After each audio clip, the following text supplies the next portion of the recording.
All right, you know what it is. This is the Big Douglas Show. It is the Super Monday fellas are back better than ever on a Victory Monday. Swaggy, I saw you post, man. You were pumped. Oh yeah, I mean, how can you not be pumped after seeing Scary Terry and Taylor Heinekie play the way that they freaking played out there in the clutch time, man? It was his city. Oh yeah, it was definitely his city. I didn't even know that he was from Indianapolis. So when I actually saw him talking about this is my city, then I started hearing the background story. I was like, oh, this really is his city, man. This guy is from here, and for him to go up and make that play on Gilmore, who's a perennial top cornerback in this league. It wasn't like he did it on some scrub.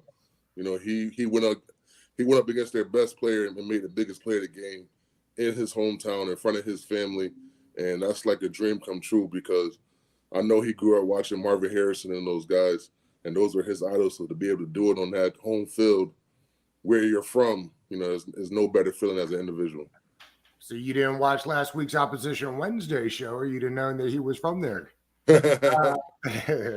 Fred, welcome to the program. Appreciate you hopping on today. It's 3 in a row for Washington. What was the longest win streak you ever went on in the pros? The longest win streak, I believe it was probably like my first or second year where we had that win streak. We went like 6-0, and to get into the then we lost the rest of the season. But I think that might have been the longest win streak. I think like 6 games in a row. That was RG3 when the stadium was actually filled with people instead of like the opposition's team. That's so right. No, it wasn't RG3. This was like Jason Campbell. I had like 5 quarterbacks since I was out here. So yeah, that was like the Jason Campbell, Todd Collins era time. That was the head coach's first year that year, right? Yeah, 08, 09, I believe.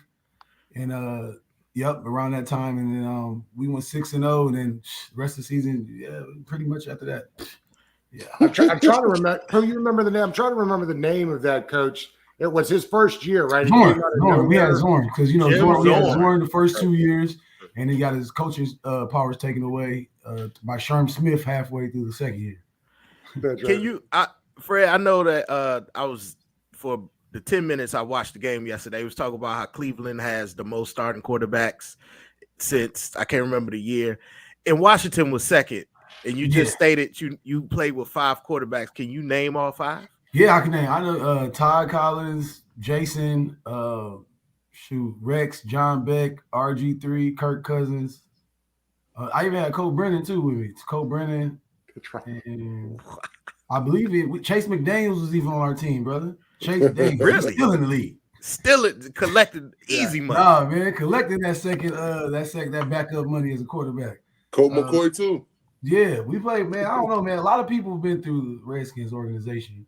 I mean, I didn't get to play with Alex Smith and any of those other guys, but those, I think about seven guys that been in the rotation and been the starter. I mean, they started a couple games with me for sure. About 7. I think I'm about right on that. Wow. Swaggy, let's be honest, you can never get a true rhythm with any quarterback having a different quarterback every year, or even a different offense. Right. You know what I mean? A different coordinator every year. That's just how this league works. You got to have consistency. That's what makes what Terry doing amazing. Our organization was really bad when I first got here. You had guys, skipping meetings, had guys leaving the floor the night before the game. So it was a crazy organization when I got here. Swaggy, you know what I'm talking about. Swaggy does know. Swaggy, they were back to playing Deron Payne 91% of the snaps yesterday. It was a great game, but man, that's not, you can't keep doing it. All you can do is pray for the best. Hopefully he doesn't get hurt. But he had a hell of a game. But it's like when you watch the other teams play and you see when they have a good rotation of defensive linemen, you can really see those guys really making big plays down the field because they're willing to chase the ball down the field knowing that they'll have a substitution if they was to get tired. It's kind of hard to expect that same effort from our defensive line when they're playing 91% of the plays. Like it's damn near impossible to give that type of effort and then line up and play again.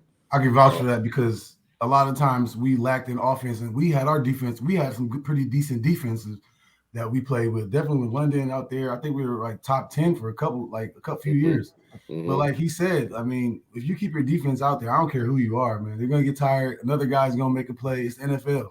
You know what I'm saying? So And definitely when you get that defense is out there tired and like you said, running around, like it's only so many linemen you can swap, defensive linemen. So you run it if they got control of the clock and they running the ball a lot and the offense is on the run, definitely in 2 minutes. I always watch the defensive lineman in 2 minutes. It's the funniest thing ever to see how tired the guy is in 2 minutes. Definitely the defensive lineman. But keeping the guys out there that long for defense, that does not help you out at all as a team. And that's one of the things we always lacked, I feel, offensively for the Redskins. Fred, the new guy, Armani Rogers, the converted quarterback to tight end. I don't know if you've been paying much attention to him, but I haven't seen really him. Good. I think they found something with him. Yeah, I don't know too much. I don't know too much about him, but I did see him recently making a few plays, and because I always look for the tight ends, and I know they just signed Logan Thomas to a bigger deal, and I was wanting to see more of him because he's a big target, and he had like a year and a half ago had a really good year. But I will say that kid, he's definitely exciting to watch. I want to see what more plays though, and see more consistency for sure. Fred, when you came out, you were one of the not quarterbacks, one of the tight ends that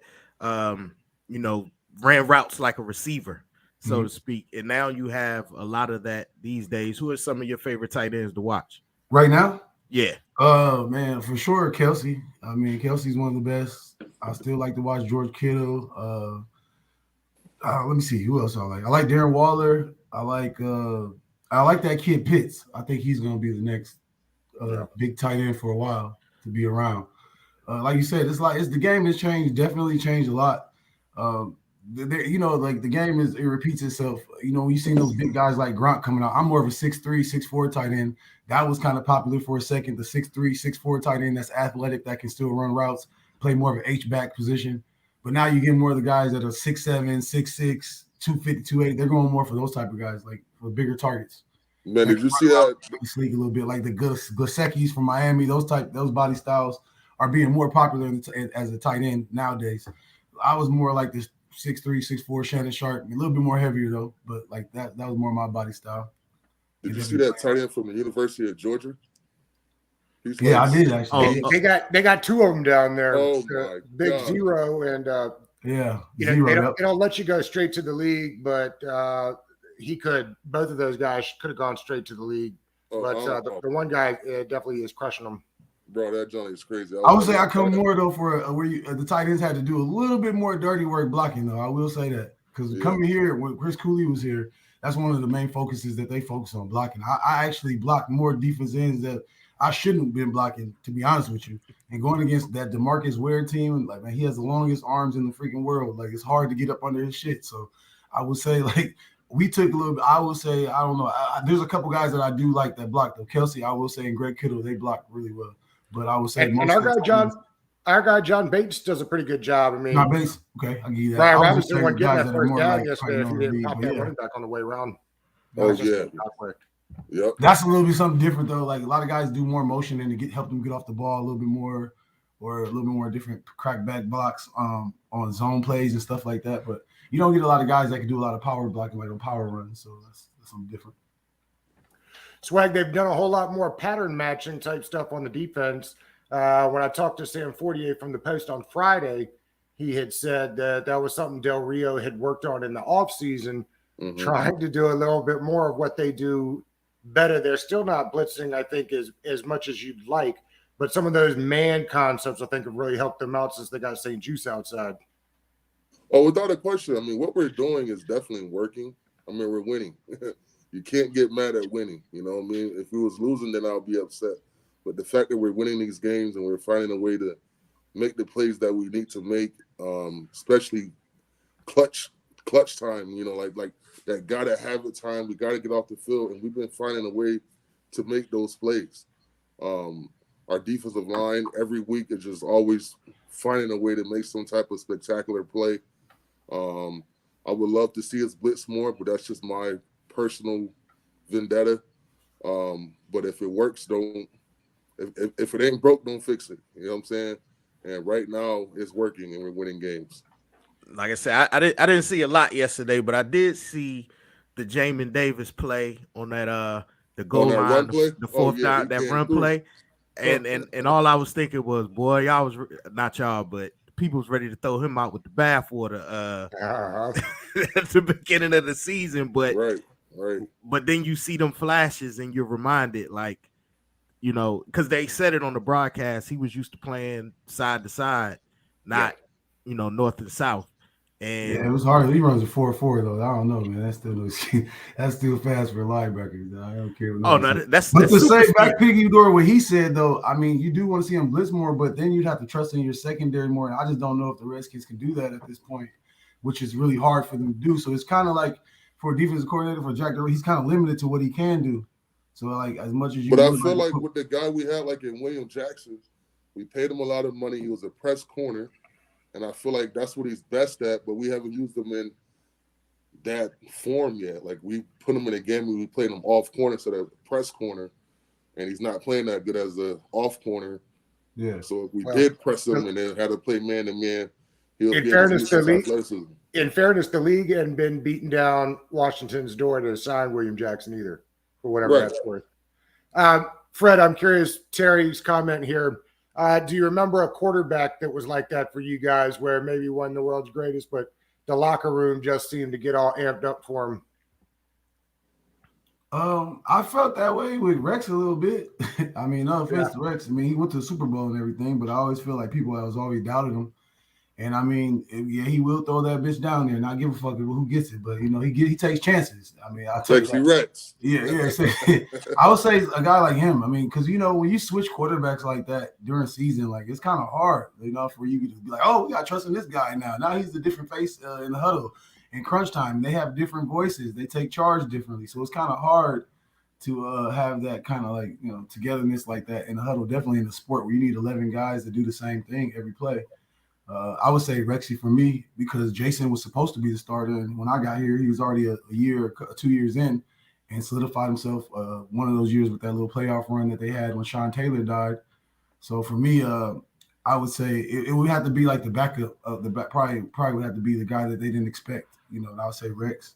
It's crazy. It's crazy to think that Jason Campbell. And I also had almost 800 yards receiving and missed 4 games. So for me, I think Rex. Right. Yeah. Right. Yeah, no doubt.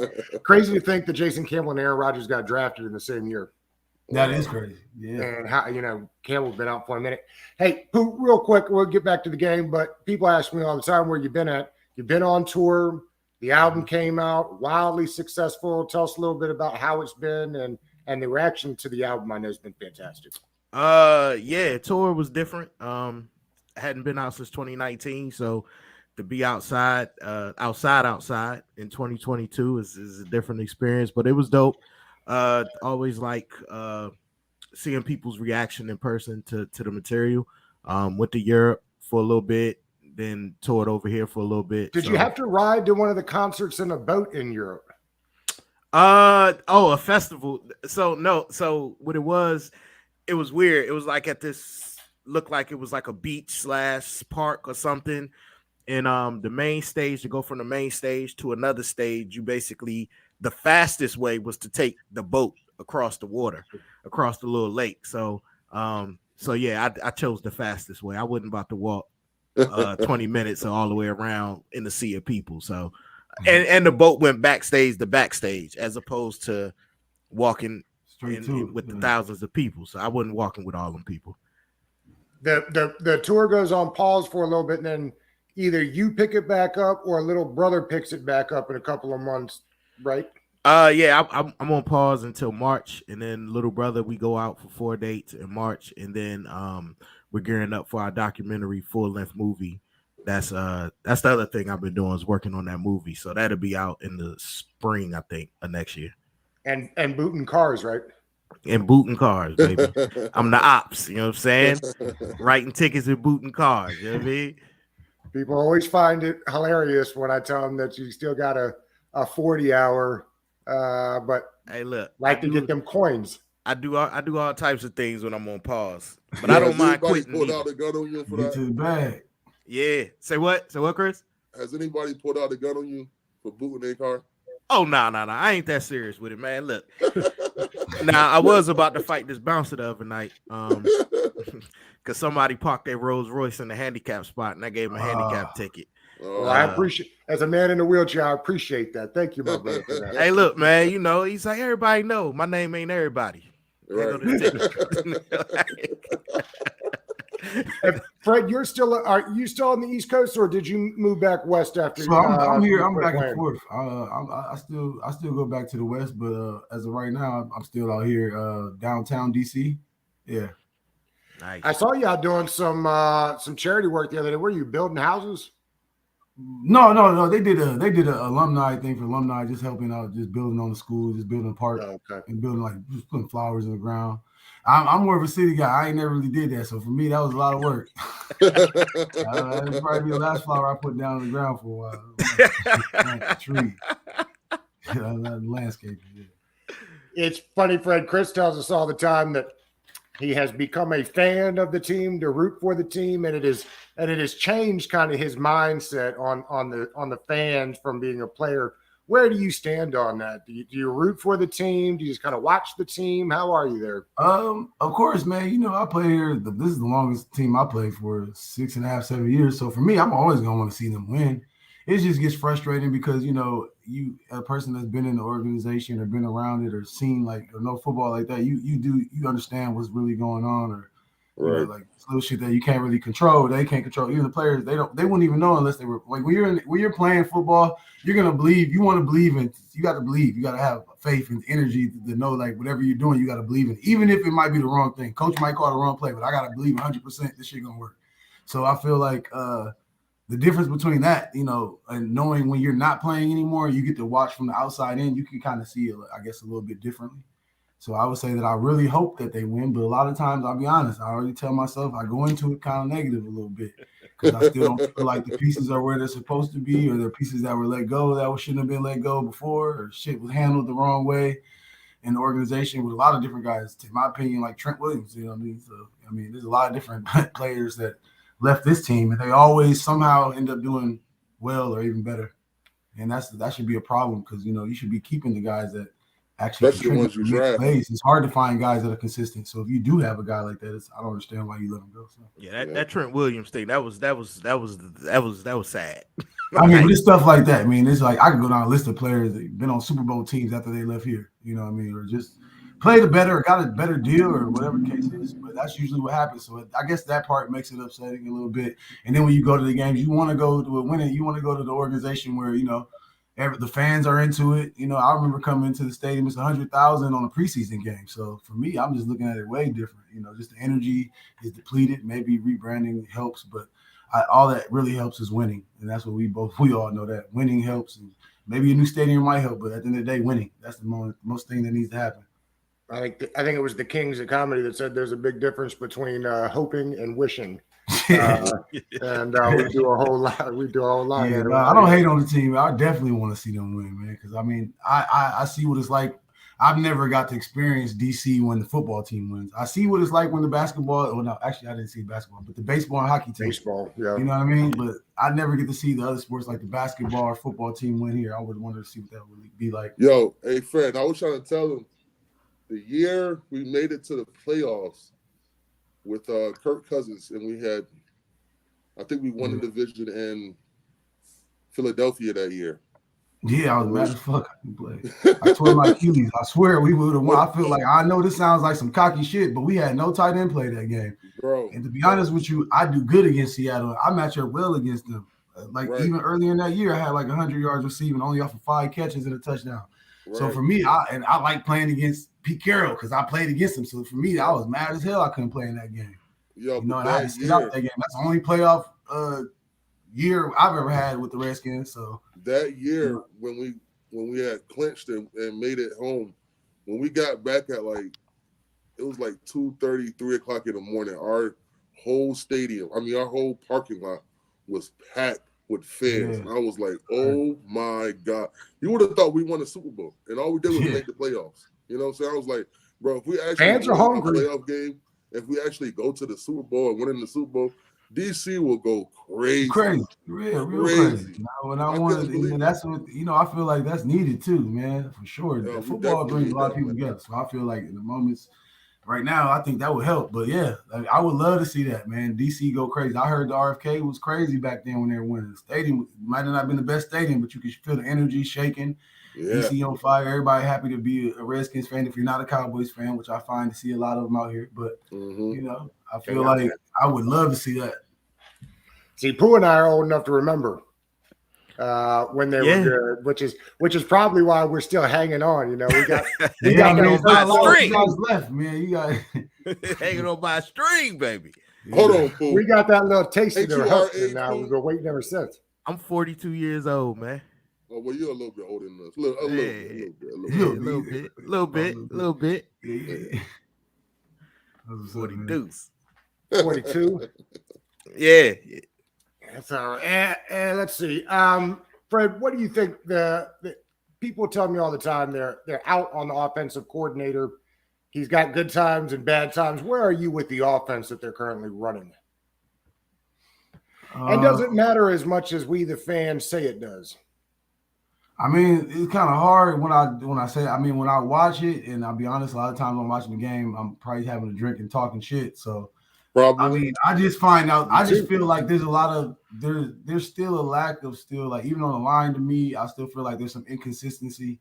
I feel like I'll be honest with you. I don't understand the whole Gibson and Robinson thing. Why they don't play both of them? Because I feel like they kind of just took it away from Gibson. I feel like he makes a lot of plays. You know, he might not be the premier back that people want him to be, but I feel like out of the backfield, running and catching and running the ball for him to be a receiver to running back, I actually, whenever he comes in the game, shit happens.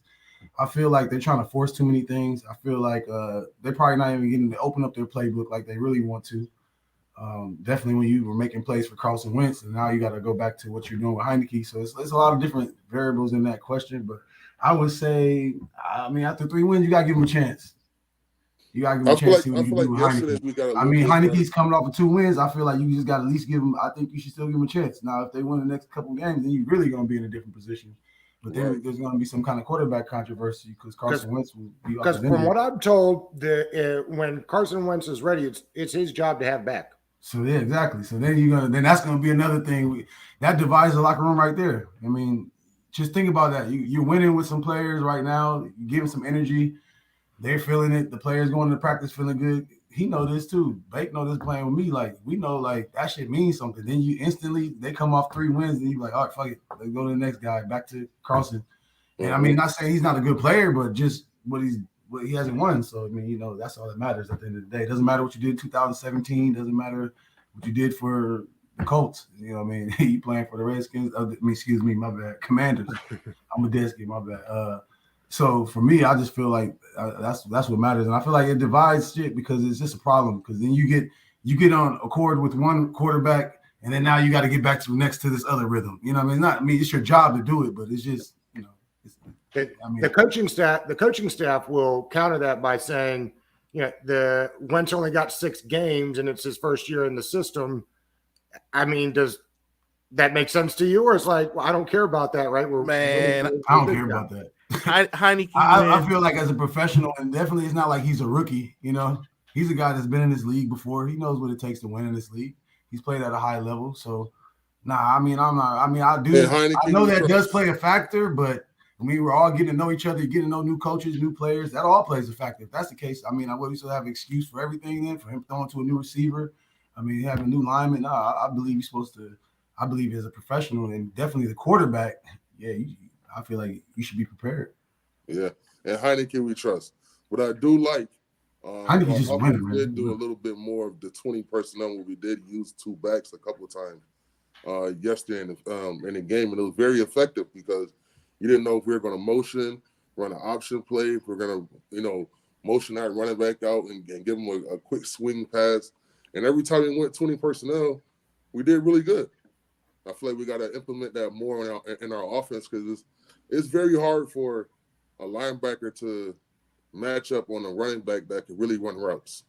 And I think all of our running backs can run routes. You know what I mean? Yeah, so McKissinger and the other guy too. Yeah, McKissic's got to be sad on how he's getting used. He did not leave Buffalo, come back here to get 2-3 targets a game. And I'm totally with you. They need to find a way to get all 3 backs out there at the same time, as far as I'm concerned. Because Gibson is a bigger version of McKissic. That's right. that's and you can see it, Pooh. That's a great point. They are now using Robinson the way they used Gibson last year, which is really not how they wanted to use Gibson. They just didn't have a sledgehammer back. They let him go, and he ended up out in the Raiders. And so, yeah, this is kind of, I think, what they always envisioned, Gibson being a larger McKissick. I still don't see why you don't just put all three of them out there. I was like, you could play all three. You could just put Yeah, right. one in the slot. It's kind of Alex here, y'all, but it's kind of hard to do that because it should be who's ever playing well in that game. Like if I gave Brian Robinson 20 carries and he's still getting like 3 yards, I mean, it doesn't matter who you put in there. If the line's not getting any push, it's not gonna matter. Definitely if he's not a quick guy, so he's a power guy, he's gonna need a little push from the line. If I'm not getting that, then I would switch it up. That's what I would. I mean, I would try to switch it up. And then if I like Swaggy said, I would do motions with Kissinger, put him in the backfield, move him around, move him to the receiver position, get a linebacker matchup on him, shit like that. Because that's how we did it, man. We did good with Alfred Morris and Roy Halou. No one knew those guys were going to be that great. But when they got in that game, boy, them boys was getting that thing done. Didn't matter who was in the game. Well, that's that Shanny run system, right? Yep. Pretty much everybody do now. Did you see McCaffrey in that Shanny run system yesterday?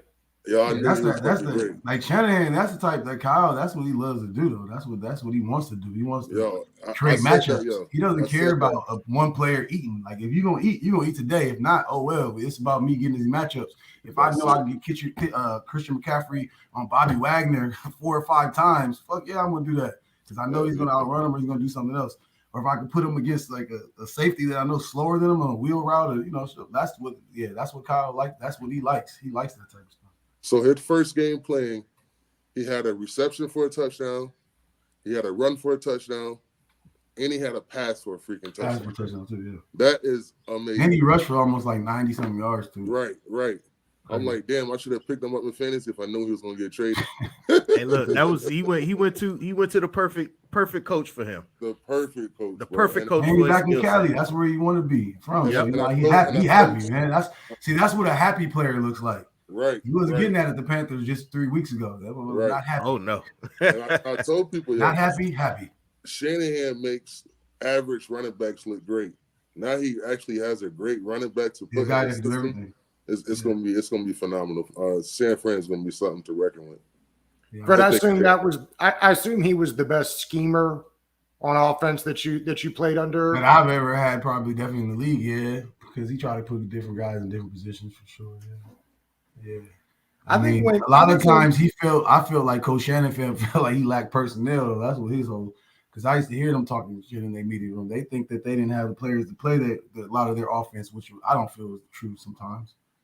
I just feel like sometimes coaching shit doesn't work. It just doesn't work. It ain't always just because of personnel. But we did have a lot of issues on our receiving core for a while, though. I would say that. I think when Tannen was on, he said that it wasn't until Shanahan that anybody ever put him in the slot in the league, which I still find amazing. Yeah, I know. Shanahan would kill anybody in the slot. That's what's so crazy. But he's always been an X, so that means he's always been a number one receiver, and those guys always played outside. So, So like, if you're getting paid a lot of money, you got to play it. It's just the way it goes. I feel like, the slot, he definitely changed up when Pierre moved to X. I think it was a good thing because he made his career have longevity, lasting 14 to 15 years like that.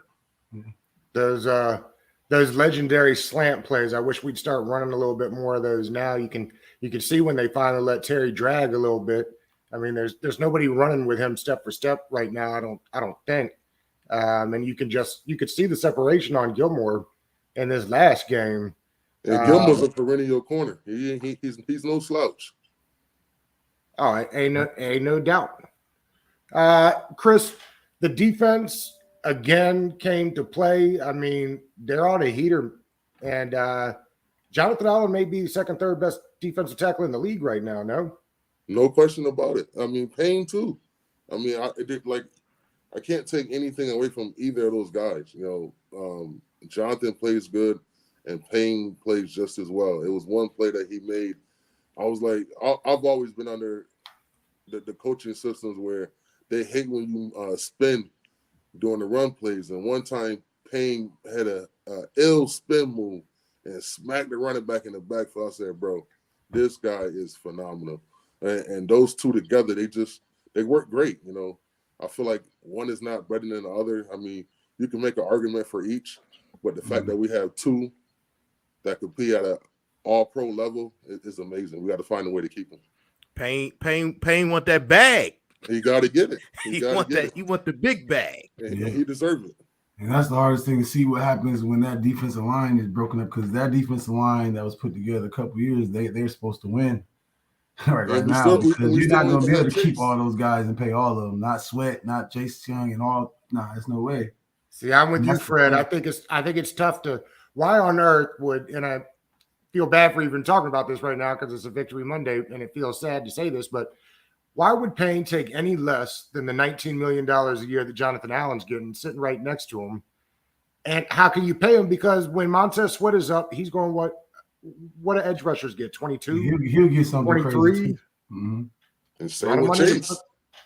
Well, Chase, you don't have to worry about for another 2 or 3 years, but it'll be interesting. Maybe a franchise tag for Daron Payne this year till they could figure it out. They should, if they weren't going to keep him, they had to move him and get assets for him. They're not doing that. Fred, what do you think? Go ahead. I was about to say he better be kept if they ain't move him. Like that would be irresponsible. That's very irresponsible. That'd be dumb on the GM because that'd be stupid. You got to get money worth for assets, and but it's hard because these teams are put together to win at that moment. And when they don't work out that way, it just sucks because those 4 guys on that defensive line, that might be one of the most talented defensive lines, like athletically and physically in a while. Having 4 guys like that, and they still haven't played together since Chase's rookie year. Exactly, okay. That's the point too. That's another good point. Yeah.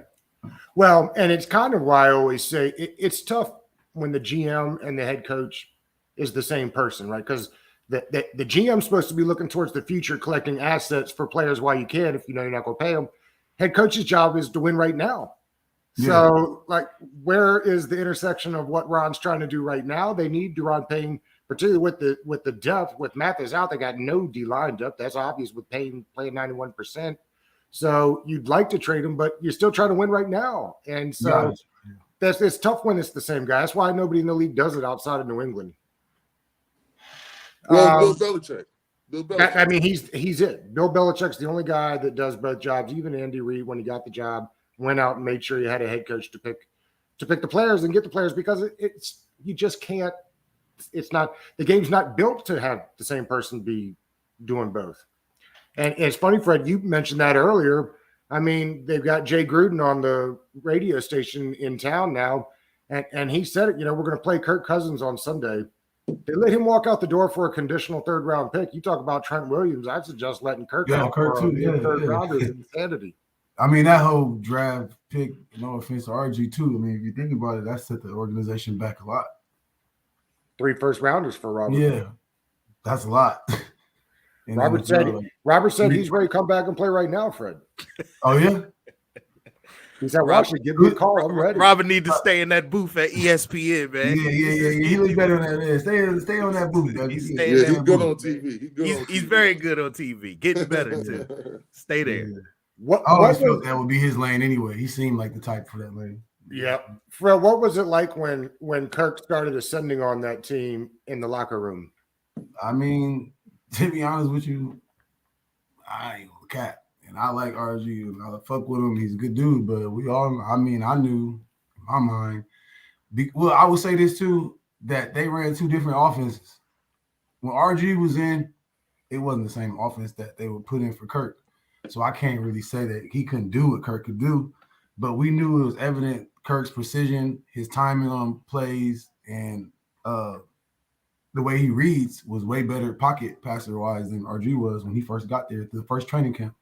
I could tell you that 4 or 5 of the starting receivers and other guys, I mean, I obviously tell you who they are because I can't say no names, but yeah, you obviously know what I mean. Because we all had a conversation like, man, his timing is better. Yeah, his pass is better. Oh, he's going to be the starter here one day. That's the reason why they drafted him 3rd round. Like, if they had continued running the Robert offense when he got back, I mean, it's widely known about Robert saying he didn't want to run it anymore. But do you think if they'd have continued running that original system that the Shannies had kind of built for him, things would have been different, or you think the league? I think it would have been different if Robert probably believed in it more, because when you got Robert saying, why the fuck we running this shit, he didn't say it like that, but in all words, so many words he did, and you got him looking like not interested in the offense, or him looking, or we know that he's going up there telling Shanahan he don't want to run this offense anymore. How are we going to believe in it then? You know what I mean? So it's kind of like, he has to believe in it, even if he didn't. But I think that was his immaturity, being young as a quarterback, maybe, because he didn't know how much power he has as a quarterback in that Because position. he was damn near Lamar Jackson before Lamar Jackson, if he believed in what he can do. Yeah, I mean, you understand. But him and his dad did a lot of things in the organization where they were talking to Shanahan with, you don't send your parents in there to have conversations, a lot of times. I remember. Definitely with a guy like Shanahan. He's an old school coach. It's not like the buddy league where you had coaches now got players' numbers. They talk to them sometimes, which I find is weird. But I'll be feeling like, with situations like that, when that happens, when you got people's family involved, I guess they're, managing, whatever the case is, but you're involving family now into something that's supposed to be business. Yeah, I think if RG3 was mature enough at the time, the Shanahans could have built on that offense he was running, like Greg, the coordinator in the Ravens did for Lamar. Yeah, at some capacity, but Lamar and RG are different players, though. They're different, but and they're different running the ball too. No, I'm not saying it's the same offense. I'm just saying how they built on the offense. I think you'd have to have more. As you can see, Lamar Jackson, what they have right now, they're still not enough. You know what I mean? So you got to have more. You can't just run these gimmick offenses in the NFL and give a team 2 weeks to prepare in the playoff game for you. It's just not going to work. You got to be a pocket passer eventually. You got to make smart decisions. You got to not have turnovers. You got to have some running game. It's just not going to work like that. The Ravens also that's the league. I mean, that gimmick offense will work. You see what happened to the 49ers? They took our whole offense that year, Kaepernick, when they played the Ravens. That shit does not work when a team has 2 weeks. Definitely not against the Ravens. When a team has 2 weeks to prepare for you, and you're doing this gimmick offense, and you're taking chances of getting the quarterback hurt and him sliding and him making decisions like that instead of being a pocket passer and getting your big-time receivers and playmakers into the game and spreading the ball around and then running it and, play action and, all that type of stuff, man. That's what you need. But when you're just doing the gimmick offense, teams prepare for that. And then when you try to switch it up when you need points, it just doesn't work. The game against the Vikings this week, they're going to have to score more than 17 points, Fred. How do they do it? Oh, man. Vikings, I'm in this league. I bet on them a lot the last upcoming weeks. They've done me pretty good. Kirk's familiar with this area. Is he playing? Then for sure, this is like a second home for him. Man, it's a tough one. But you like that? I'll be honest with you. It's a tough one. That's a tough game. To be on paper, the Vikings should win. But if the Commanders play well and they, make plays and, like he said, don't have your defense out there 90% of the time, they get some push on running the ball a little bit more. I would like to see a little bit more of that and a few more big plays to Scary Terry. I need to see some more big plays thrown to him and putting him in more positions. You know what I mean? Him and Samuel if he's playing. So I think on paper the Vikings should win, but I won't give up on my guys. Samuel's looked every bit the part of what they thought they were getting when they signed him 2 years ago. Fans got frustrated, but he just wasn't right last year. Swaggy, you know Kirk well. What do you do defensively to stop him from moving the ball? They're going to have to get a turnover, at least one turnover in the game to win, I think. Well, we got to disguise the coverage, and obviously with any quarterback is you got to find a way to hit him. When Kirk struggles the most is when defensive fronts are able to get after him, get him off the spot, get him out of the pocket, get him scrambling, and get him frustrated. So we have to find a way to win our matchups on the defensive line and get him off the spot. We can't let him just be comfortable and be able to pick us apart, because if you let him stay inside that pocket and he's comfortable without that pocket being pushed down upon him, he's going to rip us apart. But if we're able to hit him, get him scrambling, switching up the coverages where it's looking like this, like it may look like man, but we may be in two or vice versa, it could definitely confuse him, because once Kirk, throws 1 or 2 interceptions early, he might throw 3 or 4 of them things. But you got to get him frustrated, you know what I'm saying? So it's going to be a really good game. It's going to be a really good challenge for our defensive line to beat their offensive line, because they've been playing well, and they always have a good run game. So being able to make them one-dimensional and just put the whole game on Kirk, that may work and may not work. But either way, anytime Kirk drops back to throw that ball, he has to be uncomfortable. It's a blackout game this week. Does that get you pumped up as a player in the league? Stuff like that. They're going to try to black the stadium out, and I guess they'll be wearing the all black jerseys. That's It's going to be too much purple in there. probably. We'll see, man. Because you know what, yo, That'd be sad if it was like 2 specks of black in the crowd. right? You know, and that's the No, great thing about I our didn't get team, to man. have the blackout jersey, so I don't even know what that's like. That'll be nice. But- Is this the first blackout? Yeah. Well, Well, they wore the black unis in Dallas, which I thought was odd that they wore them for the first time in Dallas. But yeah, this will be the first time they wear them at home, and they're trying to get everybody to show up in black. That'd be nice. I think I'm gonna have to come up for this game. They don't put pressure on Kirk. We gonna all want to black out because Justin Jefferson gonna have about 200 yards. I'll tell you That's that. probably Had correct. a good game from the secondary. Yeah, gotta have a good game. Real quick before we roll out of here, there's a game tonight. Who you got? Cleveland versus Cincinnati. All right, Cincinnati.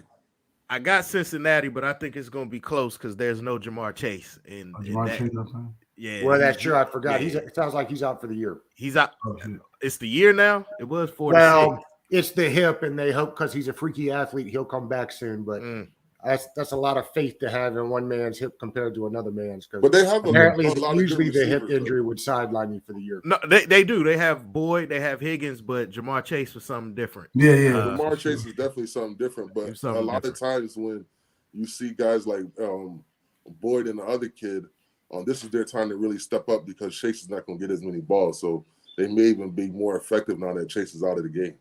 I mean, I don't have faith in Jacoby Brissett, so Yeah. I don't know how good Nick Chubb has. yeah, Nick Chubb will need 300 yards. Fantasy teams. I'm hoping for a big one from Chubb. Yeah. All right, fellas.